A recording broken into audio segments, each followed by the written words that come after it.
아프가니스탄이 20년 만에 다시금 함락되어서 그 안에 벌어지는 참상으로 인해서 세상이 경악하고 있습니다. 그래서 지방 경찰청장이 기관포로 이렇게 죽임을 당했다는 것, 또 어떤 목사님은 참수되는 장면을 동영상으로 보냈다가 다른 목사님들이 참수되는 장면을 보내는 것은 인간에 대한 혐오만 일으킬 뿐 합당치 아니하지 않겠습니까? 라고 해서 또 그 동영상을 또 삭제하는 그러한 일이 있을 정도로, 또 비행기에 철수하는 미군 비행기에 바퀴 쪽에 올라탔다가 공중에서 떨어져서 죽은 의사, 교사, 이런 이야기 들을 때 아주 가슴이 답답합니다. 그리고 연이어서 신문과 방송은 아프가니스탄의 그 현재가 한국의 미래와 별반 다르지 않을 수 있다, 이렇게 보도를 연이어서 내놓을 때 마음이 답답하기도 합니다. 이러한 상황 가운데서 과연 그리스도인들은 어떤 마음을 지니고 살아가는 것이 정말 신앙인으로서 합당한가를 살피게 되는데, 그 가운데 여러 본문들이 있겠지만 이 본문 역시 우리에게 실제적인 가르침을 주는 본문이라 이렇게 여겨져서 이 본문을 택하게 되었습니다. 물론 아프가니스탄과 우리는 다르죠. 어떤 점에서 다르냐? 1994년에 북핵 위기가 있었죠. 그때 제가 미국에 있었을 때입니다. 거기에 많은 크리스찬 목사님도 계셨고, 또 유학 중에 있던 청년들도 많이 있었는데, 유사시에는 어떻게 한다? 유사시에 우리는 돌아간다. 싸우러 간다. 자유를 지키기 위해서 간다. 아프가니스탄하고 우리하고는 다르죠.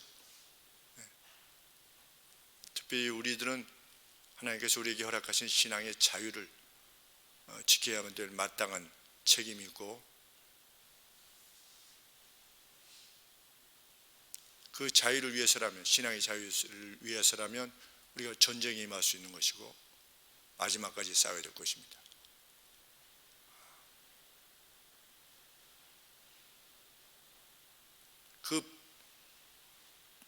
그렇지만 비장함만 우리 가운데 있는 것이 아니라 여상한 평강이 우리에게 있기를 더욱 원하게 되는데, 그것은 무엇에 대한 이해를 지닐 때 가능하냐? 그때에 대한 이해를 지닐 때. 오늘 29절 말씀에, 형제들아 내가 이 말을 하노니 때가 단축하여진 고로, 사도 바울의 인식 가운데 주님의 재림의 때, 그때가 쇼튼됐다, 짧아졌다. 그것을 인식하는 사람, 주님의 때한 인식이 있는 사람, 그 사람은 그 어떤 상황에서도 흔들리지 않는 것입니다. 누가 흔들리지 않았냐? 6.25 때 좌익들에 의해서 죽임을 당했던 목사님들, 순교했던 목사님들, 그들은 결코 흔들리지 않았습니다. 그것이 공산 치하에 있었든지 아니면 일제 치하에 있었든지 아니면 자유, 민주주의의 상황 가운데 있었든지, 그때에 대한 분명한 인식을 지닌 사람은 주님 오늘 하루만 견디게 하여 주시옵소서, 오늘 하루만 더 견디게 해 주옵소서 라고 순교의 길을 갔던 이들은 흔들리지 않는 평강 가운데 그들의 일생을 살았지요. 그것이 우리 크리스찬들이다. 시대가 이게 잘못될 것이다, 어려워질 것이다, 위기가 닥칠 것이다, 국가적인 어떤 재난이 닥칠 수도 있다, 닥칠 수도 있습니다. 있지만 우리 크리스찬들은 그 때에 대한 이해로 인해서 오늘을 여상하게 살아가는 것입니다. 어떤 점에 있어서 내가 독신으로 계속 있을 것이냐, 아니면 사별이나 어떤 이유로 인해서 혼자 되는 것에 대해서 계속 있을 것이냐, 아니면 결혼할 것이냐. 아주 인생에 있어서 정말 중대한 일이죠. 이러한 결정에 있어서도 결혼을 하든 결혼하지 않든 여상한 할례를 받느냐 받지 않느냐가 정말 중요했던 그 시기에서 할례도 또 무할례도 이 때에 비추어 봤을 때 그것이 아무런 차이를 가져오지 않으리만큼 영원한 것을, 진리를 확신하면서 살아가는 삶. 내가 노예냐 아니면 자유인이냐 라고 하는 것조차도 내가 나의 삶의 가치와 내 자신에 대한 가치를 이해함에 있어서 아무런 문제가 되지 않는 그러한 삶을 누가 살았느냐? 1세기 초반에 우리 교회 성도님들이 살았던 것을 기억한다면 그것이 무엇이 와도 개의치 않고 오늘 그렇게 살아갈 수 있는 것입니다. 바울은 그것을 확신했습니다. 세상이 주지 못하는 평강,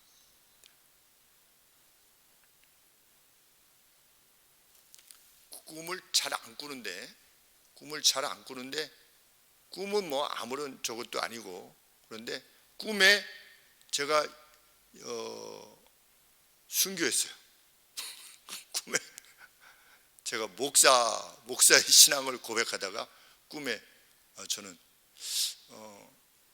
꿈속에서는 이제 칼로 여기를 이렇게 난자해서 이렇게 난자하는데 꿈속에서 많이 아프더라고요. 이렇게 칼이 이렇게 쑥 들어오니까 꿈속에서 이렇게 죽는 느낌이 이렇게 있는데, 꿈속에서 순교해서 순교의 마음을 그래도 가지고 살아가는 건가 보구나 이렇게 깨고 나서 생각을 해봤는데 개의치 않고 살아가는 것이죠. 심지어는 내가 노예로 팔릴 것이냐 말 것이냐, 내가 태어나는데 노예냐 아니냐. 요새같이 우리 크리스찬들 무슨 해방신학 이런 것들이 무슨 뭐 불의를 어떻게 바로잡아야 된다는 식으로 생각하는 사람들의 입장에서 보면 어떻겠습니까? 말도 안 되는 가르침인 것입니다. 이 사회를 바로잡아야 된다, 어떻게 인간이 인간을 지배할 수 있느냐, 그렇게 하지 않겠습니까? 하나님께서 어떻게 인간이 인간을 노예화할 수 있겠느냐 라고 말하지 않겠습니까? 그것이 윤리이고. 그런데 사도 바울은 무엇이라고 권하는 것입니까? 노예의 상태이냐? 노예의 상태로 지내라.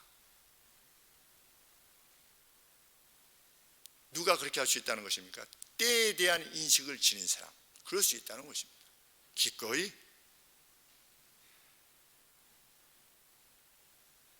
그것이 우리의 신앙이다. 그래서 생명을 바친 신앙의 내용이다.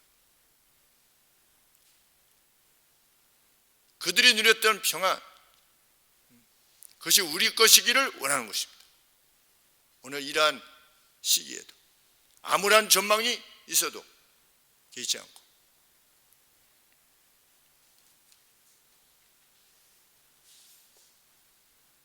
그것들은 다 어떤 것들이다? 영원한 것이 아니다. 31절 말씀에 이 세상의 폼은, 형적은 그랬는데 폼, 이 세상에서 보이는 그 어떤 것들이라도 이 세상의 것은 다 패스 어웨이 한다, 지나간다, 다 끝장나는 것이다, 없어지는 것이다. 나는 새를 떨어뜨리는 권력을 지녔던 것도 잠시 지나면 패스 어웨이 한다. 우리 보지 않습니까? 이내 보지 않습니까?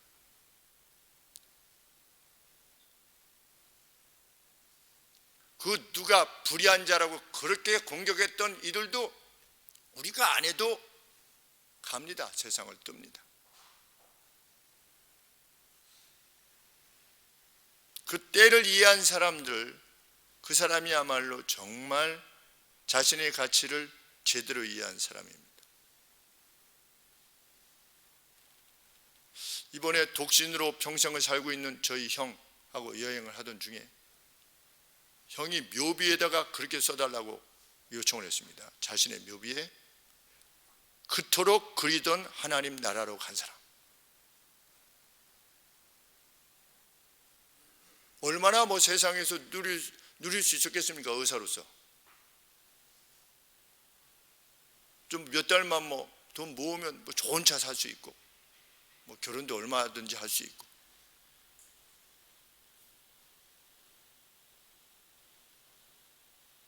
돈도 잘 모을 수 있었고.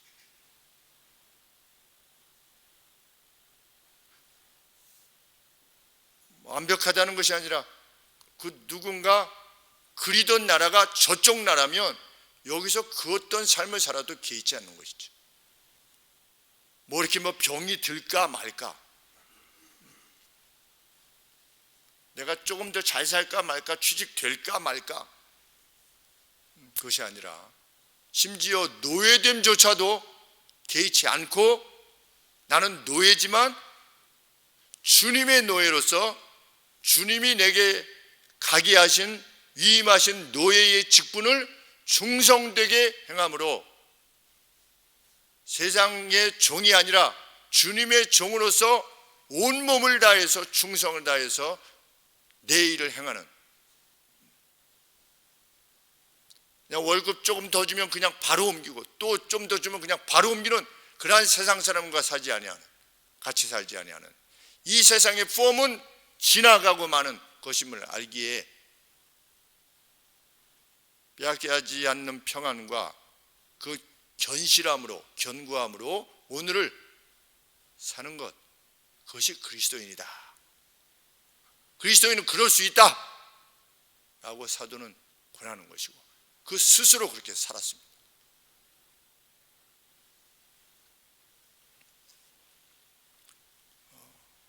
고린도 성도님들이 사셨던 그 도시, 그 시대는 실로 암울한 것이었습니다.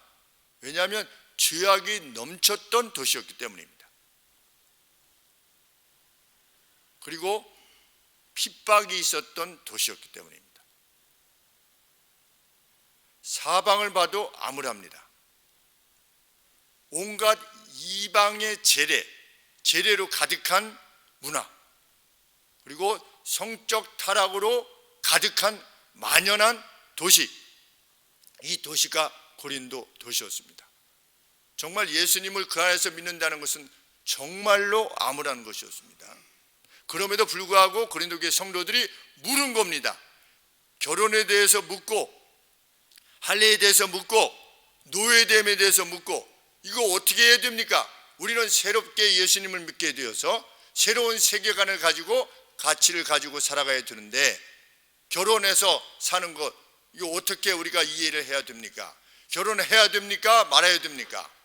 결혼했다가 혼자 되었는데 다시 결혼해도 됩니까? 안 됩니까? 이런 문제를 물었던 것이고, 고린도에 살았던 많은 유대인들에 의해서 할례를 받아야 된다고 그러는데 우리가 할례를 받아야 됩니까? 할례를 받지 않아야 됩니까? 이런 본질적인 물음에 대해서 사도 바울에게 물은 겁니다. 사도 바울은 주후 51년에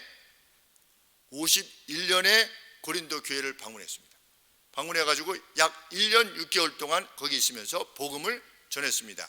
그래서 고린도의 이방인들과 또 거기 있었던 유대인들 일부가 예수님을 받아들이게 되었습니다. 그래서 회당장, 그 이제 흩어져 있었던 그 유대인들이 모였던 그 내용들에 대해서 우리가 디아스포라라고 그러죠.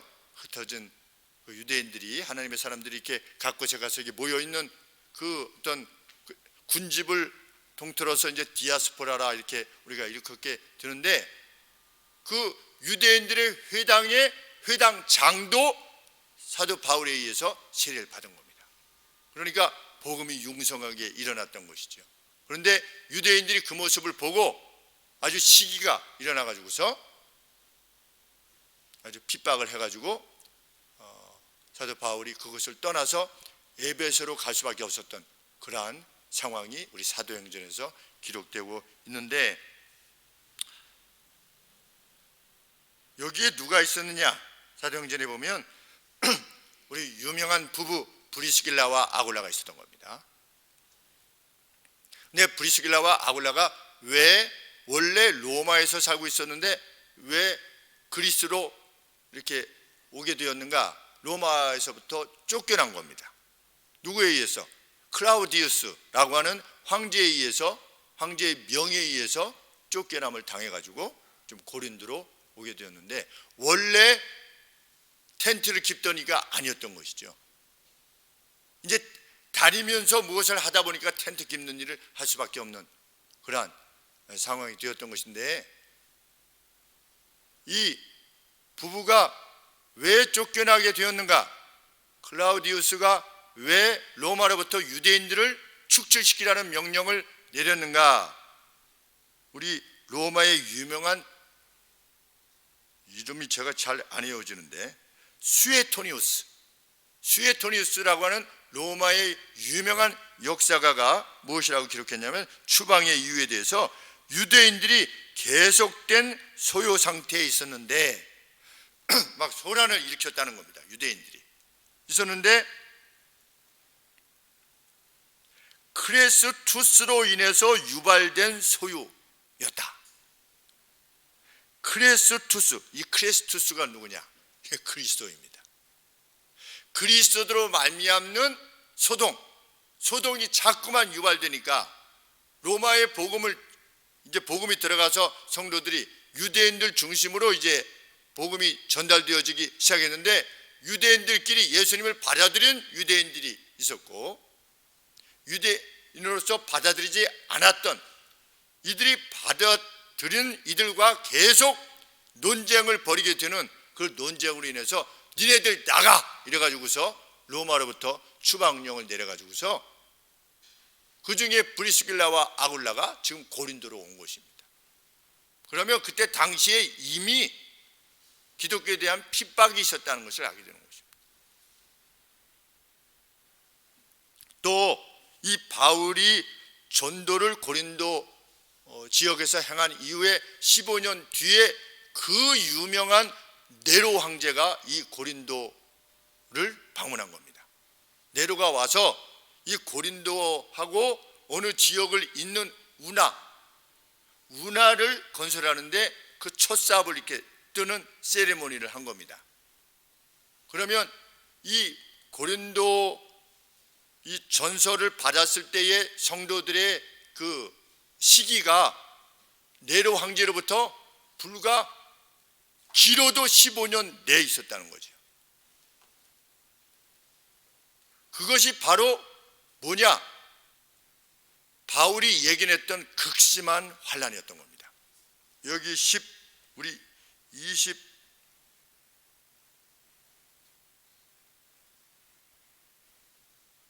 26절에 내 생각에는 이것이 옳으니 곧 임박한 환난을 인하여 사람이 그냥 지내는 것이 좋으니라. 벌써 예견한 것입니다. 대대적인 핍박이 있을 것이다. 네로가 15년 뒤에 방문했다면 거의 15년 뒤 안팎에서 기독교인들을 사자에게 찢어 먹기게 내어주고 또 검투 사이에서 찔려 죽이게 하고 십자가에 달려서 죽게 하고 끓는 기름에 그냥 산채로 던져서 죽이기도 하고 또 장작불을 몇 시간이나 태워서 또 사람을 산채로 화형시키는 이러한 일들이 불과 한 10여 년 그 내외로 일이 벌어졌던 것입니다. 그런 상황 가운데 고린도 교회 성도들이 무엇을 물은 것입니까? 하나님의 사람으로서는 결혼에 대해서 어떻게 이해해야 되는 것입니까? 할례는 어떻게 해야 되는 것입니까? 영원한 가치에 비춰볼 때 노예의 상태는 어떻게 해야 되는 것입니까? 이렇게 물었던 것입니다. 고린도 교회에 연약함이 있었죠. 서로 나는 뭐 게바파다, 나는 베드로파다, 바울파다, 나는 그리스도파다, 뭐 이러한 어떤 마치 파벌만 있어가지고 그냥 고린도 교회가 문제로 그냥 가득 차 있는 그러한 교회로 생각할 수 있지만 여기 보시면 7장 1절에 너희의 쓴 말에 대하여는 물어본 것입니다. 사도 바울에게, 떠나 있었던 사도 바울에게 이것은 어떻게 해야 됩니까? 지금 그러한 핍박과 또 고린도 교회의 어떤 그 지역적인 상황이 성적인 타락 그걸로 막 가득해 있고 또 핍박이 예견되는 그러한 때에도 고린도 교회 성도들은 그것을 물었던 것입니다. 우리 이명희 전사님께서 요한계시록을 설교하시면서 하시는 말씀과 같이 어떤 특별한 문제에 대해서 논하셨기 때문에 그 교회를 마치 책망하는 것 같고 이렇게 하지만 사실 사랑으로 그 문제에 대해서 주님께서 답하시는 것이고 그 교회가 여전히 하나님의 교회였다는 것, 이 정도로 고린도 교회가 교회였다는 것, 문제가 있음에도 불구하고 그 안에 간음이 행해지는 그러한 일이 있음에도 불구하고 그럼에도 불구하고 고린도 교회로서는 그렇게 물었다는 것입니다.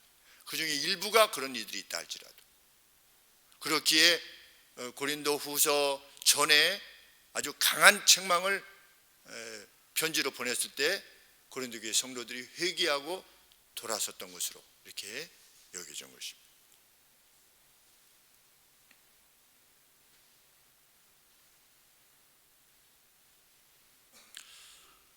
먼저 결혼에 대해서 어떤 입장을 지녀야 되는가에 대해서 물었을 때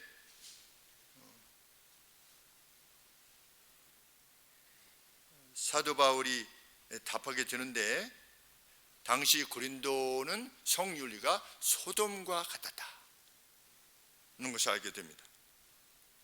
원래 그 고린도는 로마의 도시가 아니었죠. 그리스니까. 그런데 주전 146년에 로마에 의해서 함락되어서 그 성이 불타는 가운데 그 안에 있던 여성들과 자녀들이 끌려남을 당해가지고 노예로 현장에서 그냥 팔리는 그러한 재난에 직면했던 도시였고, 그래서 그 이후로 유기되었다가 앙코르 사워처럼 유기되었다가 주전 44년에 로마 황제에 의해서 다시금 재건된 도시다. 그런데 누가 재건시켰냐? 시저에 의해서 재건되었다. 그런데 이 고린도 지역을 포함하고 있는 아카이아 지역이라고 하는 이 전체 지역의 중심 도시였다. 이렇게 고고학자들이 밝히고 있습니다. 그런데 대단한 도시였나 봅니다. 그때 총독이 누구냐? 갈리오. 사도행전에서 언급되어지고 있는 갈리오. 그래서 유대인들이 막 잡아와가지고서 우리 재판해 주시오 그러니까 나는 니네들 관심 없다. 니네들대로 하라. 그러니까 회당장을 막 때리고 하는 그러한 장면이 나오는데 그때 갈리오라고 하는 인물이 그 총독으로 있었던 그러한 지역이었는데 그 안에 뭐가 있었느냐? 14,000명이 들어갈 수 있는 원형 경기장이 있었대요. 그러니 얼마나 큰 도시였겠는가를 알게 됩니다. 그리고 그때 당시에 올림픽 다음으로 유명한 경기가 매 2년마다 열렸다. 어디에서? 고린도에서. 그래서 체육에 대한 어떤 그 컴피티션이 있었고 우승 경쟁이 있었고 또 음악에 있어서 우승 경쟁이 있었다라고 할 만큼 아주 힘 있는 도시였고 아주 화려한 도시였다. 그런데 2년에 한 번 왜 이렇게 했느냐? 포세이돈을 기리기 위해서 그렇게 했다는 겁니다.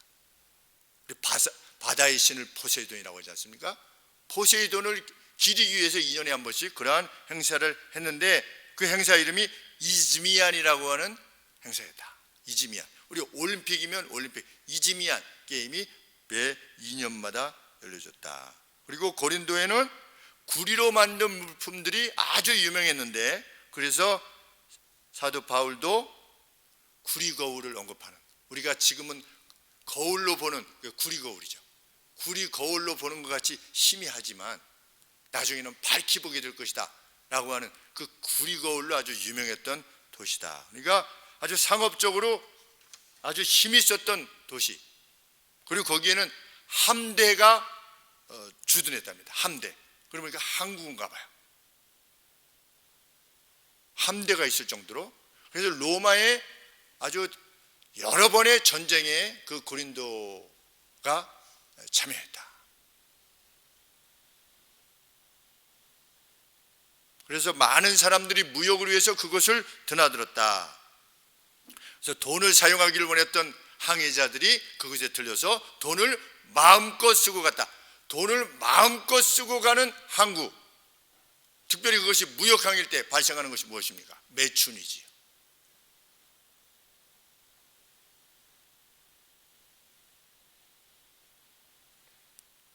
당시에 고린도다 하면은 그것은 부도덕성이다, 이런 말과 일치했답니다.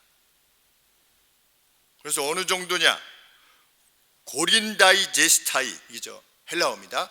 고린도죠. 고린다이제스타이. 무슨 뜻이냐? 고린도 사람처럼 산다, 이런 뜻이랍니다. 그런데 그 말은 무슨 말이냐? 술 취함과 부도덕적인 방법으로 사는 것을 의미한다. 그러니까 뭐라고 그랬습니까? 고린다이제스타이, 당신은 지금 고린다이제스처럼 산다, 이렇게 하면은 그 아주 그냥 방탕에 찌든 삶을 산다 라고 하는 표현이라는 것입니다, 당시에.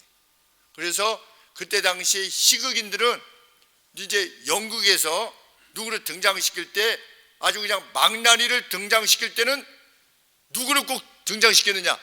고린도 사람이다 라고 하는 사람을 등장시켜서 망나니, 그러니까 고린도 사람은 무조건 망나니인 겁니다. 그만큼 도덕적인 타락이 아주 심각했던 도시였다. 이 정도 되어 가니 왜 술 취하지 말라, 이는 방탕한 것이니 라고 하는 말씀이 생각나는 겁니다. 왜? 그 매춘을 했던 이들이 어디에 살았느냐? 이 기록에 보니까 33개의 포도주 그 양조장인지, 여간에 그 밑에가 양조장이라고 하는 뜻인지 뭐 정확하게 알 수 없지만 포도주와 관계된 건물 위에 다락방에 살았대요. 다락방에서 그 일을 했대요, 매춘을. 누가? 아프로디테 신전에 있던 1000명의 공창들이 밤에 내려와서 그 포도주 이 저장하는 데인가 보죠. 거기에 있던 33개의 방에서 그 매춘을 행했다는 거예요, 고린도에서.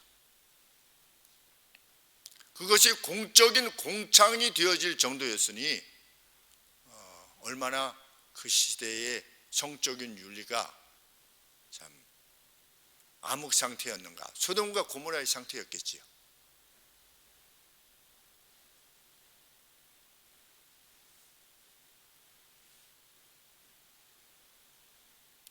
그러므로 성도들은 그들과 구별되는 삶으로서 독신에 대해서 논하지 않을 수가 없었을 겁니다. 왜? 성적인 윤리가 그렇게 타락해 있었으니까. 우리 무슨 노마 영화 같은 데 보면 막 자기 뭐 사촌 동생하고 뭐 이미 결혼한 사람하고 결혼한 사람을 남편을 죽이고 막 빼앗고 이런 것이 역사 아니겠습니까? 로마의 역사. 그럴 정도니 이제 그 지역에 사는 고린도 성도로서 과연 이렇게 유혹을 받기보다는 독신으로 이렇게 사는 것이 더 하나님 앞에서 온당하고 더 어떤 그 금욕주의적 삶을 사는 것이 더 합당하지 않는가, 이렇게 물었던 겁니다. 선한 것을 위해서 물었던 것이죠. 그랬더니 사도 바울이 뭐라고 답하는 겁니까? 그 때에 대한 이해를 가진 사람, 그리고 환란이 이제 곧 임박해 있다라고 하는 사실을 인식하는 가운데 교훈을 주는 것입니다. 가르침을 주는 것입니다. 그 가르침의 핵심 내용은 무엇입니까? 세 가지 질문에 대해서 똑같은 답변을 행하는 것입니다. 부르실 때에 그대로 행해라. 결혼 상태에 있으면 어떻게 해라? 결혼 상태를 유지해라. 무엇을 위해서? 그때를 위해서. 만약에 독신이면 나처럼 혼자 지내는 것이 좋다. 왜? 임박한 환난 때문에. 저희 형도 그렇게 말했습니다. 자신이 독신이 사는 여러 가지 이유 중에 하나가 하나님을 위해서 어떤 본인이 이것이 하나님의 뜻에 합당하다라고 결정을 내렸는데 이 가족들도 이렇게 같이 있게 되면 그 결정을 내리는 데 있어서 마음이 나뉠 수 있다. 그 이야기를 했던 것이 생각이 납니다. 사도 바울이 그렇게 언급하는 것입니다. 33절에 장가간 자는 세상 일을 염려하여 어찌하여야 아내를 기쁘게 할고 하여 마음이 나누이며, 그리스도로 향한 마음이 나누이는 거 아니겠습니까? 주기철 목사님께서도 마음이 나누어져서 있었다고 하지 않습니까? 가족들 그 아들을 그토록 그리워했다고 하지 않습니까? 그 감옥에서 뭐 나는 주님 나라로 갈 거야 뭐 이렇게 해서 순교하신 것이 아니라 그 마음에 자기 아들을 보고 싶은 그 간절한 마음이 있고 제일 마지막 말씀이 나 따스한 숭늉 한 그릇 마시고 싶소. 우리랑 똑같은 인간의 본질은 똑같은 분이었던 것입니다. 그렇기에 그분의 순교가 더 빛나는 것이죠. 그 확신, 원래 그렇기를 기뻐하거나 원래 당찬 사람이 아니라 원래 부드럽고 온유하고 행했던 그분이 자식을 그토록 사랑했던, 내가 남기고 간 아들을 잘 부탁하오. 아들을 그토록 사랑했다는 것입니다. 아들만 있으셨나 봐요.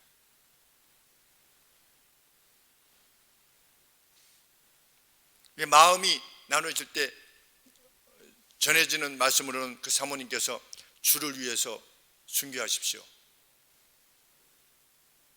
라고 하심으로 다시금 감옥으로 향하셨다는 말씀을 듣습니다.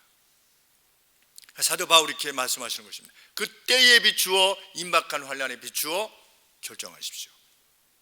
지금 혼자라면 혼자, 결혼한 상태라면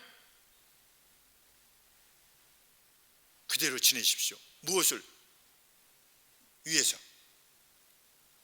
주님께서 주신 그 결혼의 상태. 그런데 믿지 않고 있다가 내가 믿게 된 겁니다. 그러면 어떻게 해라? 상대가 나랑 살기를 원한다면 같이 살아라.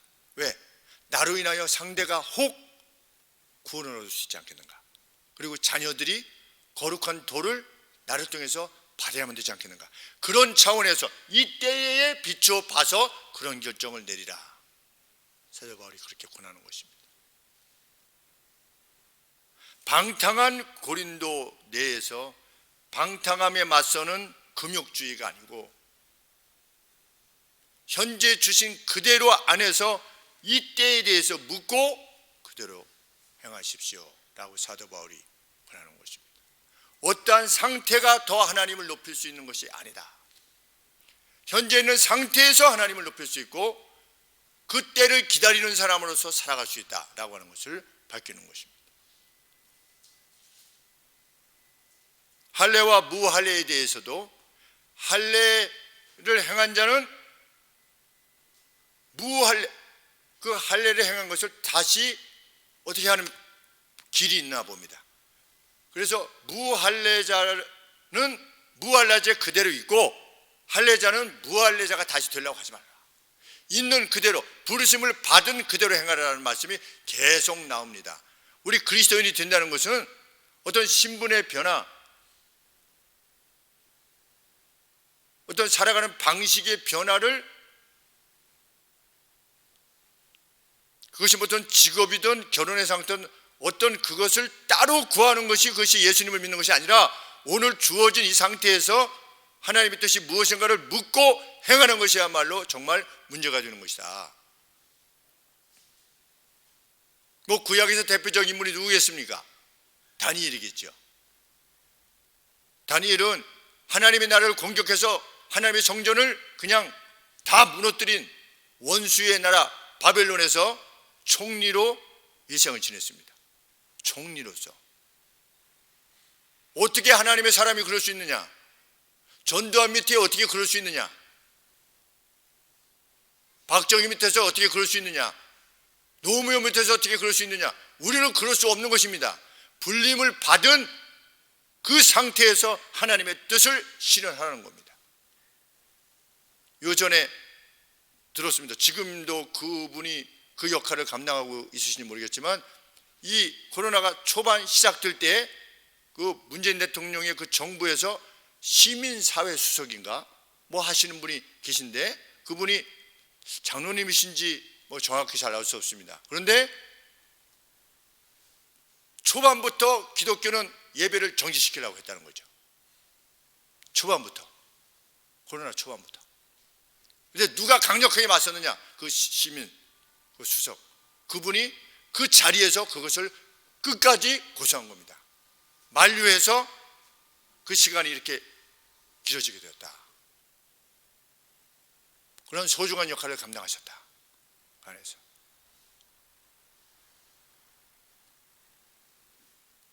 교단의 주요한 일을 감당하시는 분이 저에게 들려주신 말씀입니다. 그래서 위에서 기도해 주십시오. 제가 기도했던 때가 기억이 납니다. 그 역할을 잘 감당. 노예, 인간이 어떻게 인간이 있을 수 있는가? 그런데 사도 바울은 뭐라고 말씀하시는 것입니까? 부르심을 받은 그대로 있어라. 물론 자유할 수 있는 것이 가능하다면 그렇게 해라. 그러나 그것이 근심이 되지 않도록 해라. 너희의 특별한 관심이 되지 않도록 하라는 겁니다. 뭐가? 노예가 가장 관심이 되는 건 뭐겠습니까? 자유인이 되는 것이 가장 큰 관심이지 않겠습니까? 그러나 그것이 너의 관심이 되지 않도록 해라. 누구를 이해하는 사람은 다시 오실 그때의 주님을 관심하고 이해하는 사람은, 그것에만 관심을 둬라. 그것에만 관심을 두는 사람은 오늘이라고 하는 날이 어떻게 하느냐? 노예로서, 주님의 노예로서 힘을 다해서 주인을 위해서 일하는 사람이다. 그것이 주님을 기쁘시게 하는 것이다. 그때를 기다리는 사람이다. 그래서 20절에 각 사람이 부르심을 받은 그 부르심 그대로 지내라. 내가 종으로 있을 때의 부르심을 받았느냐? 염려하지 말라. 뭘 염려하지 말라는 겁니까? 컨선이라고 되어 있는데, 월이 걱정도 있고 컨선 관심인데, 그 관심하지 말고 염려하지 말라는 것입니다. 노예 상태로 이거 계속 있으면 나 이렇게 좀 어떻게 해서 주여 저를, 그러니까 이런 겁니다. 주여 저를 노예 상태에서 벗어나서 자유인이 되게 해 주시옵소서. 얼마나 그것이 간절하겠습니까? 이 파산에서 벗어나게 해 주옵소서. 그것이 가능하면 벗어나라. 그러나 그것이 너희의 근심이거나 너희의 최고가는 관심이 되지 않도록 해라. 생업이 우상인 사람들이 있지요. 생업이 하나님께서 원치 아니하시는 것이라고 해도 그냥 계속하는, 하나님이 이것을 하라고 하는데도 이것에 대한 관심 때문에 하나님이 하라는 것에 대해서 관심을 상실해버리는, 그게 뭡니까? 그 우상입니다. 그게 관심이고 염려지요. 그럼 노예에게 가장 되는 건 뭐냐? 그래서 검투사들이 그 자유인이 되는 유일한 길이 뭡니까? 검투사. 상대를 죽여가지고 우승을 해야만 되는 거니까 아주 그냥 잘 무술을 준비해가지고 노예되었다가 그 상을 받아가지고 자유인이 되려고 하지 않습니까? 그런데 심지어 사도 바울은 어땠습니까? 로마의 시민권을 지니고 있었습니다. 시민권을. 근데 시민권 같은 것도 배설물과 같이 여기는 겁니다. 달리 말하면 똥입니다.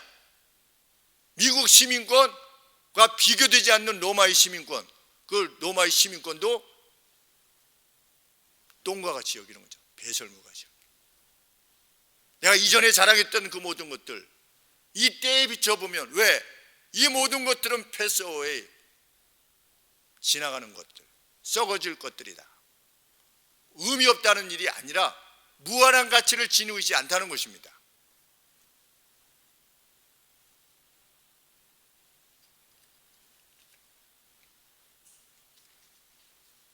우리는 우리의 삶의 현장에 있어서 정말 감사하는가, 감사가 넘치는가, 있는 그대로 지내라. 중요한 것은 무엇이다? 19절 말씀에 정말 매러한 것은, 정말 관건인 것은 뭐냐?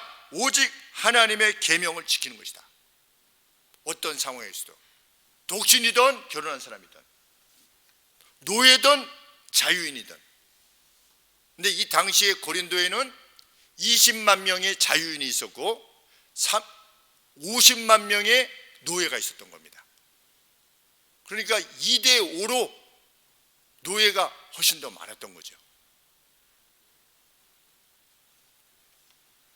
내가 종으로 있을 때 부르심을 받았느냐 염려하지 말라. 그러나 자유할 수 있거든, 그것이 가능하거든, 그것을 사용해라.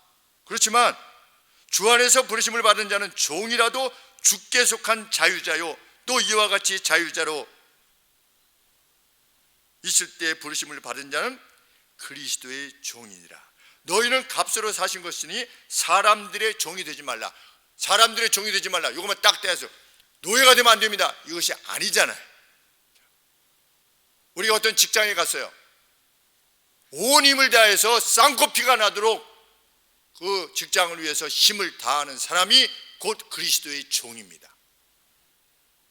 여기저기 다니면서 뭐 이거 틀렸네 저거 틀렸네, 우리 사장님이 어떻네 저렇네, 우리는 뭐 쉬는 시간도 없네, 뭐 어떠네, 내가 알고 있는 친구의 사람은 이렇게 해주네 저렇게 해주네.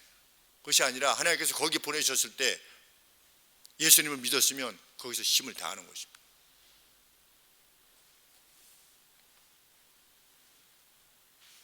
열심히 사역하시다가 암이 걸렸어요. 암이 걸려서 갈 때 하나님이 암으로 부르시면 이 때를 기억하는 사람은 암으로 가는 것이죠. 그래서 이철로 강교사님이 제가 28살 때인가 9살 때 강릉의 한 병원에서 떠나시면서 간암으로 아직 사역도 막 시작하기 전에, 이제 막 시작했을 때 간암으로 세상을 떠나실 때 말도 하지 못하고 아무것도 먹지 못하고 완전히 요새 전두환 대통령의 마지막 모습, 그 모습보다도 더 아주 힘든 모습으로, 왜냐하면 돌아가시기 3시간 전 모습이었으니까. 그때 가서 제가 그렇게 말씀드렸다고 하지 않습니까? 강릉사님 먼저 가 계세요. 먼저 가 계세요. 소풍 강릉사님은 먼저 끝내게 하시니까 하나님이 소풍 잘, 저는 조금만 더 소풍하다가 가겠습니다. 먼저 가 계시면 나중에 우리 뭐 다 만나는 건데요 뭐. 그랬더니 그냥 얼굴에서 이렇게 빙긋이 이렇게 웃으시더라. 빙긋이 마지막. 그리고 3시간 뒤에 돌아가셨어요. 빙긋이 자신의 죽음에 대해서 논할 때, 죽음에 대해서 유머를 섞어서 우리들이 언급할 수 있을 때, 또 그것을 그대로 또 기쁨으로 받는 그 모습을 잊을 수가 없습니다. 죽는 순간에도 웃음을 지을 수 있는, 그것도 얼마나 억울한 죽음처럼 보입니까? 이제 30대 초반에 죽는 건데 얼마나 억울해 보입니까? 그러나 이 때를 정말 확신하고 주님의 오실 날이 그것만이 영원하다는 것을 인식하는 사람에게는 그 어떤 것도 문제가 되지 않는 것이지. 진정으로 하나님이 우리에게 원하시는 바는 그것이고, 우리가 누리기를 원하는 평안은 바로 그것이다.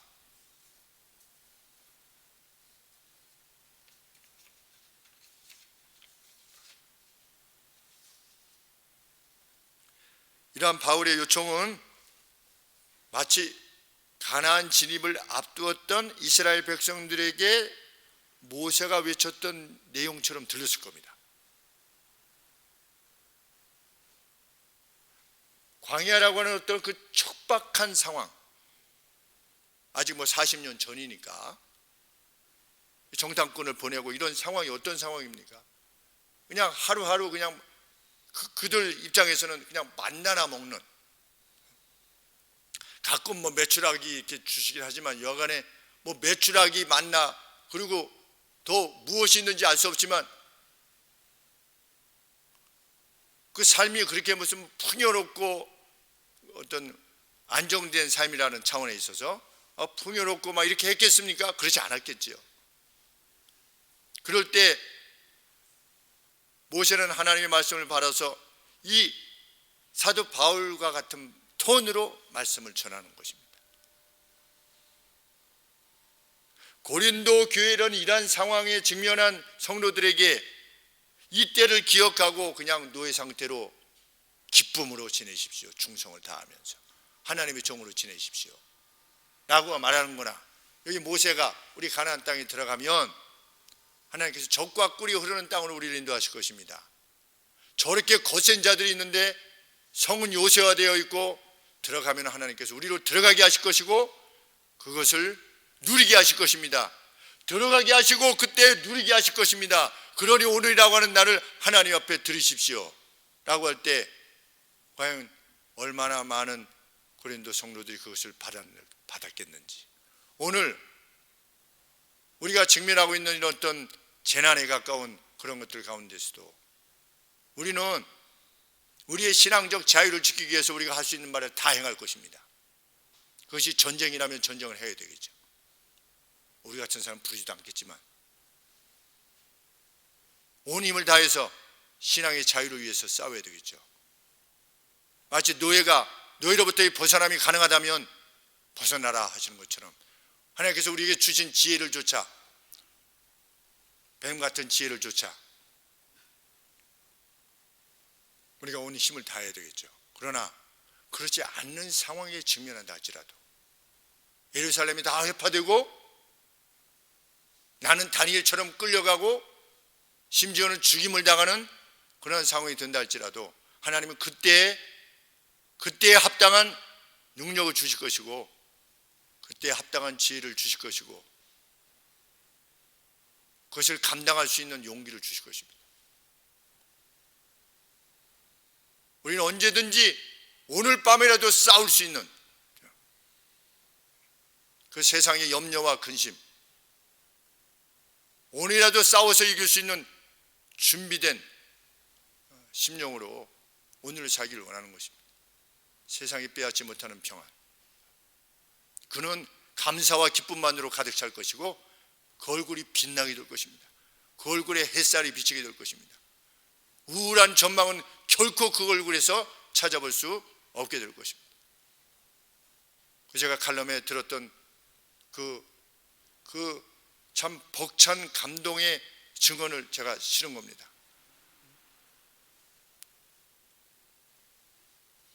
자기의 자녀가 술 취한 자에 의해서 죽임을 당하는 그러한 상황에서도 그를 용서하고 위로하고 지금 같은 교회를 다니신다. 그 온 집이 전도가 돼가지고 왜 우리는 그게 꼭 이상이어야만 되는가? 그 누구에게는 왜 그런 말씀을 듣고서도 감동이 뜨거움이 막 이렇게 그냥 치밀어 오르지 않는가? 나도 한번 그렇게 살고 싶다. 내가 이전까지는 그렇게 살지 못했어도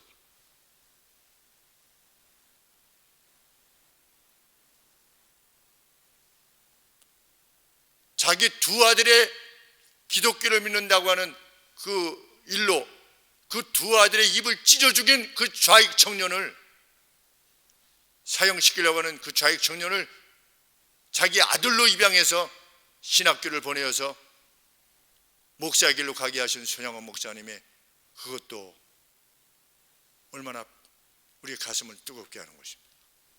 그 예수 그리스도께서 죄인 되었던 우리들을 위하여 그 배반하였던 제자들을 위하여 자기 생명을 십자가에 찢겨서 내어주시는 것과 다를 바 없는 그 그리스도를 본받는 그런 삶, 그 역사가 초대교회에 분명히 있었다는 겁니다. 그리고 그거는 초대교회에만 있어야만 되는 것이 아니라 누군가 교회에 와서 영혼의 위로를 받고 자신의 죄를 이렇게 씻어내는 그런 기쁨을 누리게 되었을 때, 왔을 때 이미 그 복음 안에 있는 성도들에게서 그것을 보고 느끼고 확인하고 내가 참 잘 왔구나 라고 하는 것을 느낄 수 있도록 하는 것, 그것이 교회의 존재 목적이죠. 왔는데 교회도 뭐 별반 다를 바 없구나. 그래서 제가 가령 예를 들면 교회는 병든 자들의 모임입니다 라고 하는 것밖에 줄 수가 없다면 얼마나 슬픈 이야기일 수 있겠는가. 교회는 물론 종합병원이죠. 그러나 그 누가 처음 예수 그리스도를 믿어 나왔을 때 그 누구의 말과 그 누구의 행동과 그 누구를 곁에서 지켜보았을 때 그 행함으로 말미암아서 내가 참 이 영혼의 안식처 맞구나, 이런 것을 느끼도록 가까이 해주고 도와주고 위로해주고 내 것을 주고 그 연약함을 끝까지 인내해주고 소망 가운데 돌봐주고 하는 삶을 보면 얼마나 그들이 더 뜨거워질 수 있겠는가. 보디발이 어떻게 했다고 그랬습니까? 다 맡겼다. 무엇 때문에 팔려온 노예에게 다 맡겼겠습니까? 감옥에 갔을 때 다 맡기는 거죠. 또 어디를 가든 그게 뭐 죄수의 자리든 무슨 노예의 자리든 총리의 자리든 그때를 생각하며 요셉이 뭐라고 그랬습니까? 내 뼈를 반드시 어떻게 해라, 파가지고 가나안으로 부더라. 왜? 요셉이 사모했던 게 무엇입니까? 영원한 나라인 그때인 겁니다. 여기서 말하는 그때, 주님의 때. 하나님께서 은혜 주시기를 원합니다. 우리는 그렇기에 근심하는 자 같으나 항상 기뻐하고 가난한 자 같으나 많은 사람을 부유하게 하고 아무것도 없는 자 같으나 모든 것을 가진 자로다. 빛나는 아멘이죠. 아멘.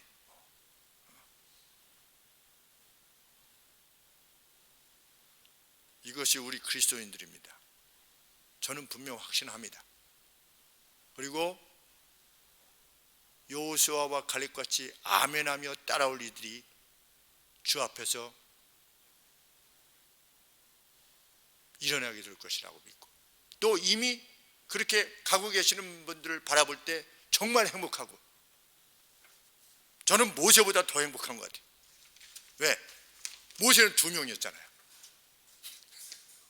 200만 명 중에 2명인데 저는 이제 한 60명, 그리고 이제 우리 주일학교 같이 한 80명?